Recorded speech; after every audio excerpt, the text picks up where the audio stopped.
D'avoir patienté. Merci à vous. Sylvain Colombero, bonsoir. Vous êtes un expert de la rénovation des monuments historiques. Vous êtes professeur également à Grenoble à l'école de management. Première question, quand vous avez écouté, peut-être suivi l'allocution du président de la République tout à l'heure et qu'il y a eu ce délai de 5 années, ça vous a frappé, j'imagine? C'est un bon challenge. Ça me paraît relativement à la fois opportuniste et faisable, mais encore une fois, il va falloir se poser la question de qu'est-ce qu'on reconstruit, comment on reconstruit, et d'où la question de la temporalité. Je pense qu'aujourd'hui, on est dans un temps légitime qui est le temps court de l'émotion, mais il va falloir à un moment se poser la question du temps long, qui est le temps patrimonial, et va se poser donc la question de qu'est-ce qu'on reconstruit, et donc va se poser la question vraiment de l'authenticité du bâtiment.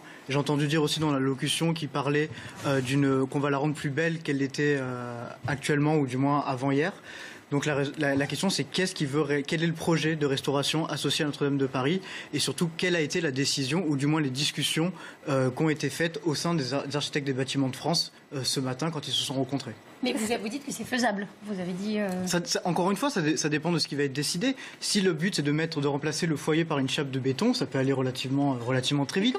Hier, sur ce même plateau, des spécialistes, des experts, véritablement reconnus comme vous, nous parlaient d'une vingtaine d'années. C'est-à-dire qu'il y avait certains invités qui disaient que de leur vivant, ils ne verraient pas la fin de ces travaux, ce qui peut être marquant pour des gens qui sont attachés à ce symbole. Et là, on découvre qu'en 5 ans, c'est-à-dire le temps immédiat.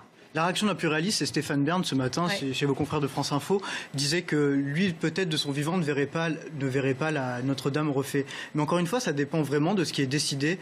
Est-ce qu'on va repartir de Notre-Dame du XIIIe siècle? Est-ce qu'on va faire Notre-Dame par rapport au XIXe siècle?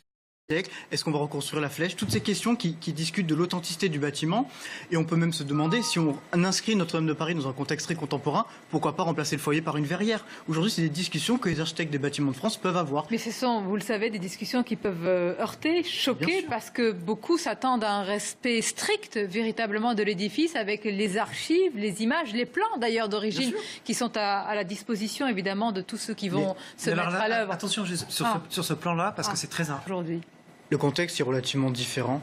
Le contexte, que ce soit sociopolitique, est complètement différent. Et même d'un point de vue purement évolution de l'authenticité, mais aussi évolution des matériaux et des techniques, on est sur un postulat qui est complètement différent. Donc la comparaison, oui, parce que c'est une cathédrale, mais malheureusement, ça va s'arrêter là.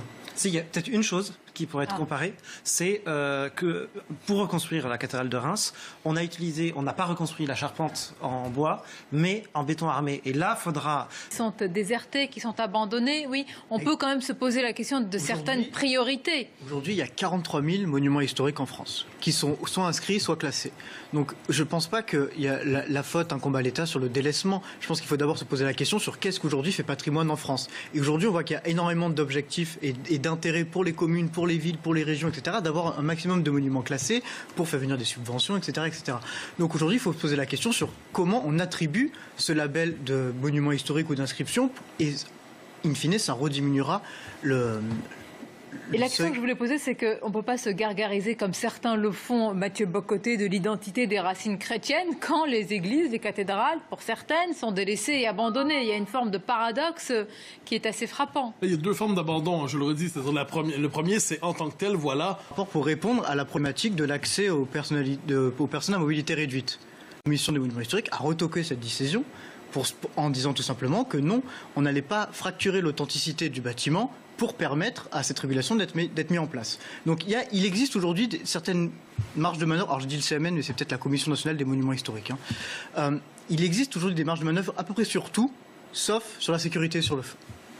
C'est important de savoir. Je voulais rebondir juste poursuivre ce que disait Mathieu Bock-Côté sur les médias. Je crois qu'aussi il faut arrêter vis-à-vis des médias de croire